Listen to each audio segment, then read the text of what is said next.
La mañanera de Ángel correspondiente al martes de la semana en curso, martes 4 de mayo del año 2021. Las campañas a todo lo que dan, ya están las fórmulas completas, 15 gubernaturas en juego, además 300 distritos electorales federales, 30 entidades federativas tendrán elecciones legislativas para renovar el Congreso local y también la Asamblea Legislativa de aquí de la Ciudad de México, tengo entendido, espero no estar equivocado, y cientos de presidencias municipales. Es la elección histórica por el número de posiciones en juego, etcétera, etcétera. Una de las cosas que llama la atención en los discursos o en las posiciones públicas que han expresado todos los candidatos, al menos los que me ha tocado escuchar o leer lo que dicen, es la pequeñez de los problemas que tratan. Prometen y prometen, como diría la canción, sin tomar en cuenta la escasez de recursos que van a enfrentar una vez de resultar triunfadores, se conviertan en gobernadores o presidentes municipales. En el caso de los legisladores, sean locales, del orden estatal o del orden federal, eso se cuecen aparte.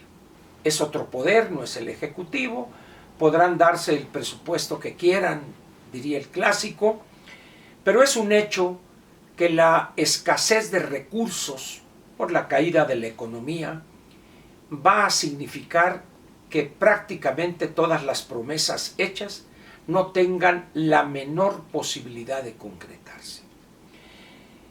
Muchos de los candidatos que están ahorita buscando el voto popular se han dedicado a hacer propuestas nimias, pequeñísimas, de problemas, no voy a decir irrelevantes, pero promesas donde pretenden resolverle todo a todos, hasta lo más elemental, cuando los problemas estructurales en materia económica y en cuestión del Estado de Derecho, ahí están. A estos dos temas, la economía y la falta de crecimiento y la recesión en la que está sumido el país,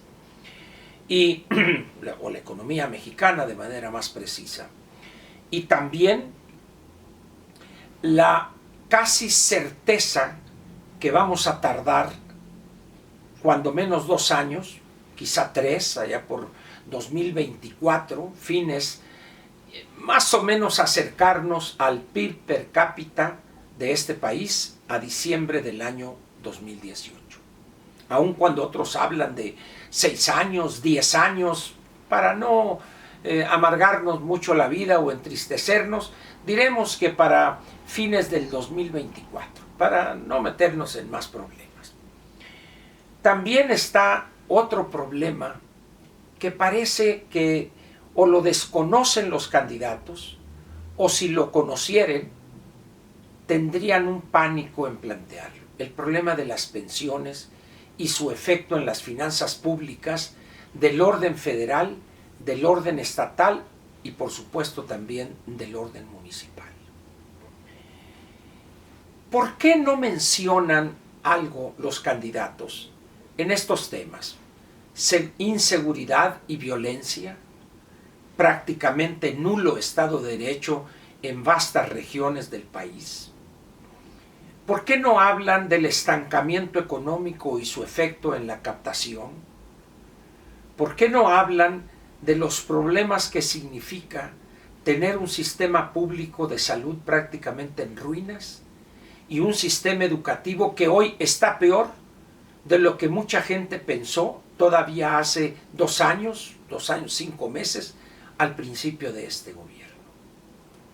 El mundo hoy se sorprende cuando ve un dron, un helicópterito, vamos a decirlo, volar en Marte tomando fotos y video en el suelo de Marte. Y aquí nosotros queriendo regresar la educación, y lo están logrando, a los años quizá de López Mateos o Díaz Ordaz. No hay más para salir del atraso de un país que tener un buen sistema público de salud y un mejor sistema de educación pública para formar capital humano. Y todo esto rodeado y protegido por una vigencia plena del Estado de Derecho y un respeto de la ley por todos, y un gobierno encargado de respetar la ley y hacerla respetar. Un combate abierto, decidido, firme a la violencia de los grupos delincuenciales con miras a regresar la legalidad perdida y generar confianza en los inversionistas. Esos son los problemas. Pero por allá uno dice voy a apoyar a estos jandogueros y luego otro les voy a pagar lo de las placas para sus motocicletas a los repartidores y nimiedades como esa. Y por allá no falta el que promete una autopista de 4 carriles de Guaymas a Chihuahua como el Poncho Durazo. O por allá alguien dice una autopista de 4 carriles de tal pueblo a tal ciudad, etc. Y así. Sin embargo, nunca dicen de dónde saldrán los recursos. En las economías abiertas, toda persona que haga promesas debería responder estas 3 preguntas. ¿Qué hacer? Una carretera, un libramiento, una planta potabilizadora, etcétera, un hospital. Ese es el qué. Pero de ahí debe pasar esta persona al cómo hacerle. ¿Podrá sufragarlo el sector público totalmente? ¿O tendría que buscar una asociación público-privada?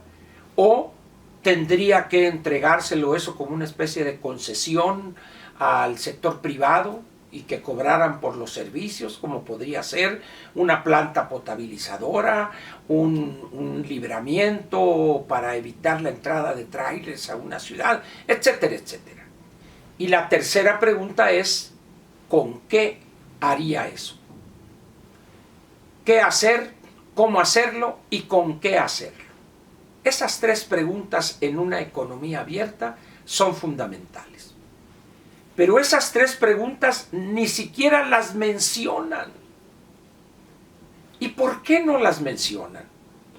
Porque si alguien dice, bueno, queremos hacer esta carretera o esto, ese es el qué, muy bien. Pero en el momento del cómo, ahí es donde la puerca tuerce el rabo. Y si les preguntan, oiga, ¿y con qué lo va a hacer? Peor aún.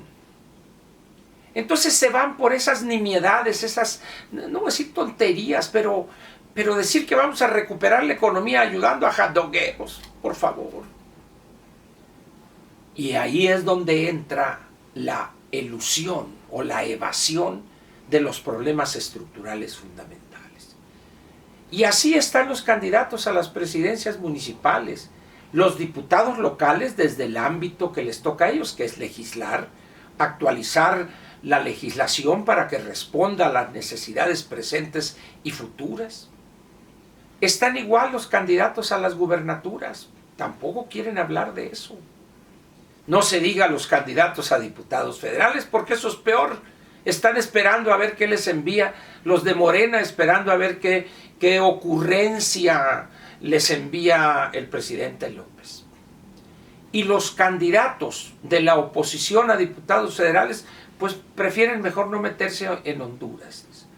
Como diría un cuñado mío, si no sabes nadar en lo bajito, ¿para qué te quieres meter a lo hondo? Pues estamos ante quizá las campañas más insulsas que hemos visto en muchos procesos electorales.